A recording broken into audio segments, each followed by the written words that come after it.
Welcome to Heian Haven. I'm Dawn. Today we're discussing Chapter 19 of the Tale of Genji, Usugumo.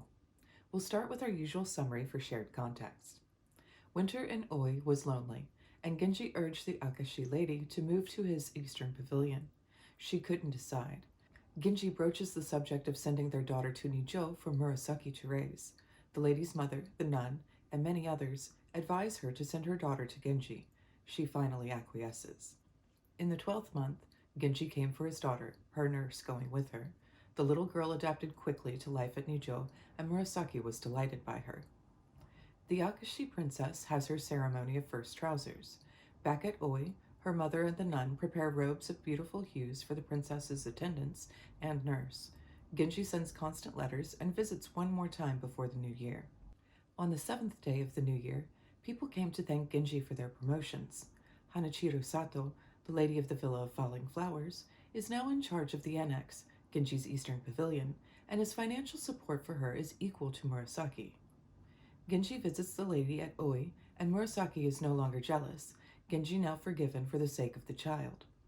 The Akashi novice sends messengers to check on his daughter and granddaughter. The chancellor, previously the minister of the left, dies, and the court is left grieving. The duties he had ceded to the chancellor return to Genji.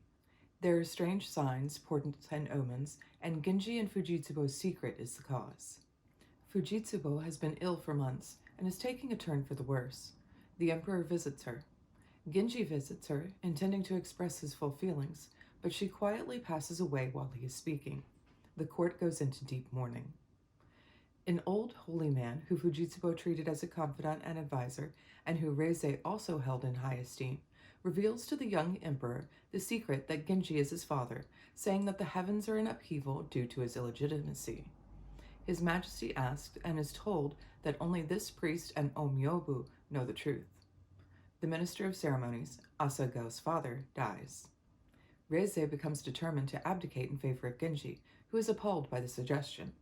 Genji refuses a promotion from palace minister to chancellor and begins to suspect Reizei has learned the truth. In the autumn, the Umetsubo consort withdrew from the palace to Nijo. Genji makes unwelcome advances toward his adopted daughter, who recoils from him. He then acts as if nothing happened.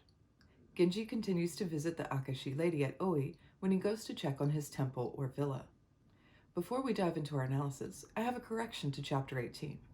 You may have noticed in the summary I said his temple or villa.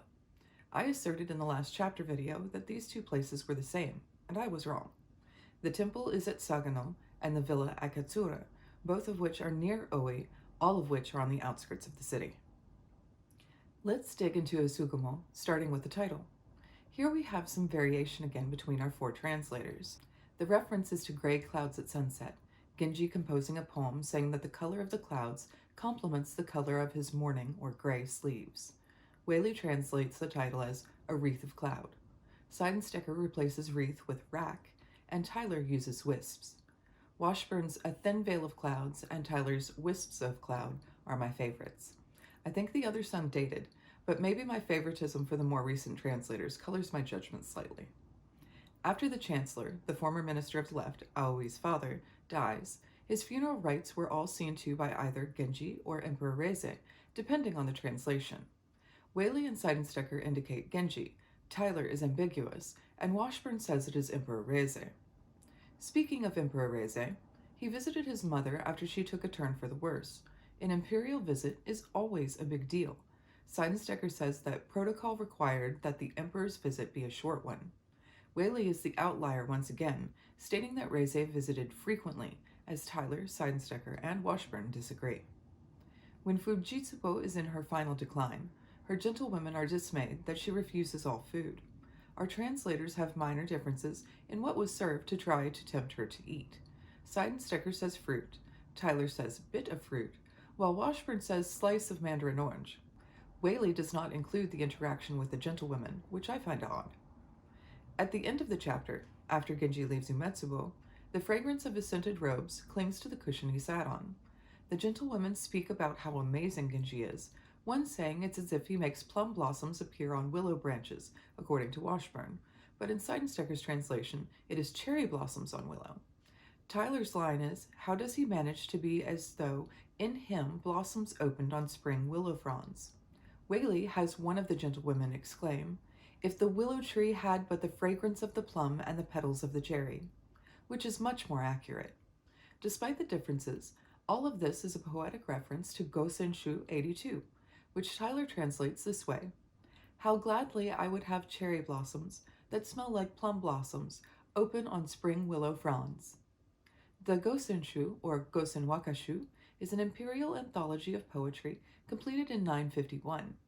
I've read that an English translation is being worked on. As usual, I'll sprinkle in some more translation differences throughout our various references. Let's start with seasonality. Waley describes storms of snow and hail, while our other translators say snow and sleet. This is in the 12th month. Waley later talks of the blooming cherry trees, likely in the 3rd month, and then references the brooding melancholy of autumn. We're also told of autumn rains and a particularly pleasant, bright, and clear New Year. We have one instance of gifts with a little variation in the translation.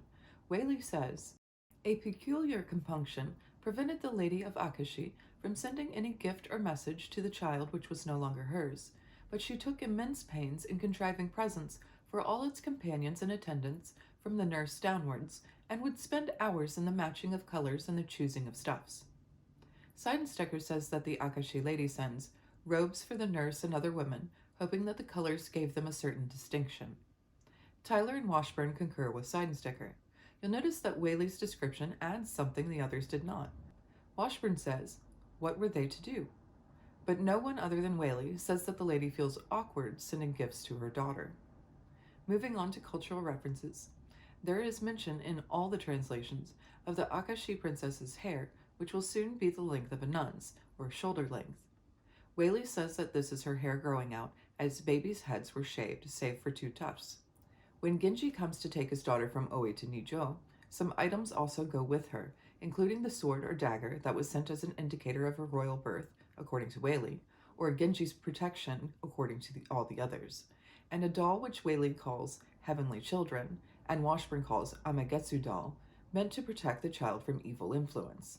Seidensticker calls it a sacred guardian doll. On the 7th day of the new year, people show up to Nicho to thank Genji for their promotions. As the palace minister and acting regent, he had been the one to recommend promotions to Emperor Reize. Promotions were commonly given at the new year and in early autumn. Fujitsubo was 37 when she died. All of our translators talk about this being an inauspicious, dangerous, or difficult year for women. In a footnote, Tyler writes that 37 is a particularly dangerous year of trouble, yakudoshi, for a woman, according to a still current belief. I find it fascinating that this belief in calamitous years still applies. There is a concern by the old priest who reveals the secret that Reize will face heaven's wrath and possibly face legal consequences for performing ceremonies to honor a man who is not his father. In one of the tiny remarks that we get infrequently from our narrator, she says, Genji marshaled all the arguments he could, but I should not have repeated any of them. That was Tyler. In the footnote, Tyler states, this is because matters of history and government are not for women to discuss. Music, waka, running the household, these are the things a woman should be concerned with. I take solace knowing that women could at least own property during the Heian period and had some agency. This power is lost in later centuries. I mentioned in the summary that Genji refused promotion to chancellor. In a footnote, Tyler explains that it was common to refuse appointment to extremely high office, chancellor or regent, once or twice before accepting it. And finally, our clothing references. We have a description of the Akashi Ladies Ensemble. Essentially, everyone calls it soft layers of white silk. Waley says fluttering stuff, but this is unlikely. We are in the 12th month, and padded silk is worn from the 10th month through spring. Light layers that could be of fluttery stuff aren't worn until the 4th month. Another translation difference is in the initiation ceremony, as Waley calls it. It's called Ceremony of First Trousers by Washburn and the Donning of the Trousers by Tyler.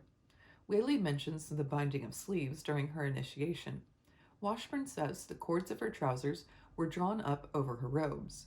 Tyler probably has it best saying the cords of her trousers crossed that way over her chest to tie back her sleeves. In a footnote, Seidensticker provides that this is akin to tasuki, which today would be a cord for tying up kimono sleeves. The meaning in the present context is uncertain. In the spring, Genji visits the Akashi lady at Oi, and he puts on his finest clothes, wearing his cherry-colored cloak, matchless vesture of deep saffron hue, steeped in the perfumes of the scented box where it had lain. That was Waley. No one else calls out saffron as the color of the beautifully dyed underrobe, but Waley, for once, doesn't really mess this up. Genji is wearing a hoeki noho with a white outer layer and a red lining. His garments have been scented by incense that was kept in the boxes the garments were stored in. This is the last bit of color and clothing for this chapter. After the Chancellor dies, the whole court is thrust into mourning. We are specifically told in this chapter that gray is the color of mourning. All of the clothing going forward is some shade of gray or black. Seidensticker describes it as being in austere weeds of mourning, so much more subdued than ordinary court dress. We are once again brought back to clothing for the bereaved made of mourning weeds, and I wonder if it is wisteria cloth that they mean. Chapter 19 was incredibly sad. The Akashi lady's loss of her child, 3 deaths, so much mourning. What stood out for you in this chapter? Let me know in the comments. Thank you for watching. Join me next time for Chapter 20, Asagao. Subscribe if you'd like to explore the Heian period of Japan with me through the Tale of Genji.